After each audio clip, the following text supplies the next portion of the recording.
Everyone, you're welcome back to my page. My channel is baking tips like Gigi Cakes Event. If you're new here, please hit the like, follow, subscribe button and let us know where you're watching for. Leave us a beautiful comment on what you love about our videos. Okay, on today's video I want to show you an amazing recipe of a no knead carrot bread. Yeah, did you hear that right? It's a no knead carrot bread, and it's a very excellent bread that can stay 3 days and still looking fluffy, tasty and all that. It's gonna garnish with any delicacies of your choice. Okay, so just sit right back as I show you how I made this amazing no knead carrot bread, and I'm glad to see that you watched this video to the very end, and we'll say thanks for watching. Let's get right into it. Okay, so on a mixer I actually cut or chop some 2 medium carrots, and I'm going to add the milk to it. If you don't have the liquid milk, you can use a powdered milk, add some water to it. Okay, so I'm going to blend that to a very smooth paste, as you can see. Then I'm going to sieve it.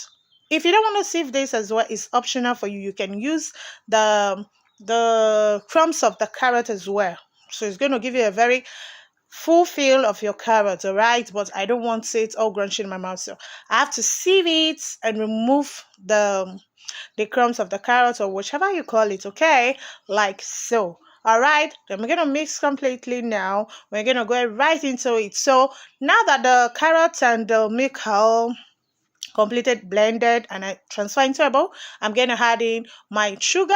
I'm gonna add in the yeast, as you can see, and we're gonna go in with a little water here, and you're going to mix this all completely together, like so, as you can see what I'm doing on the video. So if I'm too fast, just watch the video closely. Okay, and now after we've mixed, we leave to settle for like some few minutes, a minute or so.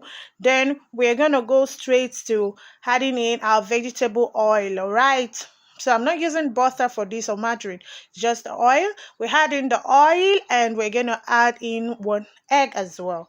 So we're going to add in the egg. So on the description box below, I'm going to leave the exact amount of ingredients for you. Okay, so we're going to start this all together. Now we're going to go in by adding the flour. So the flour, you don't want to add all immediately, because you know this is a very delicate kind of cake, and you want to add it bit by bit and mix completely, because it's not something you're going to use your hand to knead. We're just using the wooden spatula to actually mix this. Yeah, if you're watching this video closely, you're going to see we are not using any knead method or mixer. It's just the wooden spatula we have to mix all the ingredients that we're going to use. So I'm going to go in and add the other parts of the flour.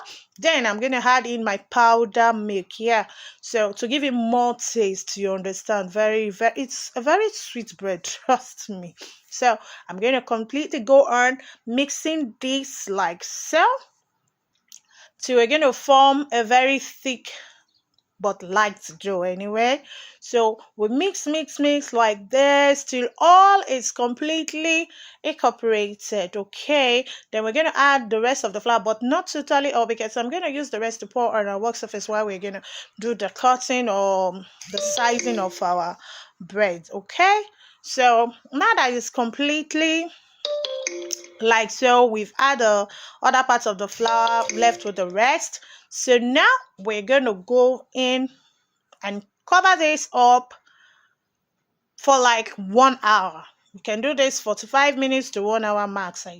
Yeah, I'm sure about that, and your dough will be completely proofed. Okay, so I'm going to cover with a cling film, and we're going to leave to proof for 1 hour. Okay, now I'm going to take off the cloths. You can use just the cling film. I had more cloths to give it more heat to proof. Okay, so take out the cling film. As you can see, it's looking very soft. You see, I'm using my spatula actually to do this. Like I said, just your spatula. All right, then we're going to add the rest of the flour, like I said earlier on, to our mat. What's it called, your wax surface, your mixing mat, whichever you have. Okay, then we're going to transfer this. Not that we're going to knead, watch closely, we are not kneading actually, just want to have enough room space to actually cut or work with the dough we actually made. Okay, so I'm going to use the flour to just grease all around like so. Make sure it's not sticky to our hands. Yeah, that's the purpose of the rest of the flour, why it's transferred to the dough, because you can work with something like this and you're not putting it on your work surface. It's not possible. You see what we did there? So I just take out the rest of the flour and make sure it's covering the dough for it not to be so sticky to our hands, like so. We're not needing. So now we're gonna go in with a cutter. I'm gonna cut to the sizes of how I actually wanted the bread. So each of my bread I actually cut to like 80 grams each. Okay, that's how I cut the bread. So you can choose to cut bigger, smaller, how you prefer it. You see that I had 80 grams each. So I'm going to do this for the rest of the dough as well. Then we're going to wrap it tight, close every open edges like that. As you can see, all 80 grams each. Then we're going to put them or transfer them to whichever bowl you're using. I actually grease my hand with some oil because it's really sticky, because it's a very soft dough. So you don't want it all messy with your hands, all right? So make sure your hands are clean here.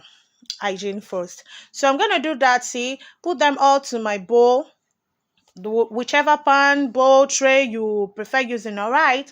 Like so. Then we're going to recover this with a cling film or cloth for another 30 minutes again. And you're going to see that it's going to redouble in size. Yeah, bread actually takes time. Yeah, bread is not something you just make immediately and you're done with. So it takes time. You give it time to exercise itself. Yeah, like so. So that's the remaining one. We're going to place that at the middle to give it another beautiful look. All right, that's like 50 grams, not to 80. All right. So we're going to leave this now to actually proof for another 30 minutes. And after 30 minutes, our carrot bread, you can see it has doubled in size again. Yeah, like so. This is the purpose of leaving it again to proof, to exercise itself, like I said earlier on. Yeah. So now we're gonna you can egg wash this and straight to your oven if you want. But I saw this on one of our content creator page, like Chinya Hamo, and she actually did with the sugar toppings instead of egg wash. And I said, yeah, I think I love this idea instead of egg wash. And I decided to copy it and do the same. And trust me, it's going to give your carrot more taste because it's sugar. It's going to sweet. Carrots, this no knead bread doesn't have much of the sugar, right? So like so, just play with it the way you like, all right? And there, your bread is ready. So it's ready to be baked for like 35 minutes max or so. So I'm going to take this to the oven and look at it. You can make it not a burnt bread. I really like it more brownish. Okay, it's more tasty for me. So if you watch most of my video, breads are brown. But if I want to make white bread, because this is just for the family. So it's really tasty. And I hope you enjoyed watching. If you're still watching at this time, I want to give you a big hug and let me know where you're watching from. Leave us a beautiful comment of what you love about this video, and I'm gonna say from our hand to you. Thanks for staying tuned at this time, and I'm glad you enjoyed watching this video, and I'm going to see you on our next video. Bye for now. It's remained Baking Tips for Gigi Cakes Events, and I hope we'll see you next on our next video. Bye.